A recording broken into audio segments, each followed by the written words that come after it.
स्वास्थ्य मंत्री मुकेश महाली विरोध में बर्षिला कांग्रेस अभियोग कला जाल जातिगत प्रमाण दे पाठपढ़ा सह चाकरी और विधायक मंत्री होइछंती मुकेश महाली। तेणु मंत्री पदर मुकेश महाली बाहर करने सह कार्यानुष्ठान पर दाबी करिछि कांग्रेस। 2002 पर तांको जाति अनुसूचित जातिभुक्त हैला। ता पूर्वरु से सर्टिफिकेट केउठु आनिले बोली कांग्रेस प्रश्न करिछि। जाल सर्टिफिकेट दे मंत्री होइछंती मुकेश महाली। कांग्रेस आनिला सांघातिक अभियोग। विशेषकर तांको नारे संगीन अभियोग हेउछि जाल सर्टिफिकेट।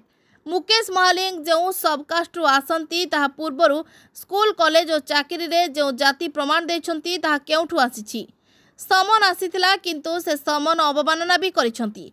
तांकर जातिगत प्रमाण मिथ्या थिबारु एहाकु अपराध बोली धराजिबो।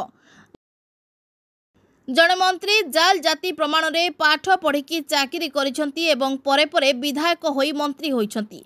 जड़े दलित समाज अधिकार को वंचित करिछंती बोली कांग्रेस अभियोग करिछि। Bureau report, Odisha digital.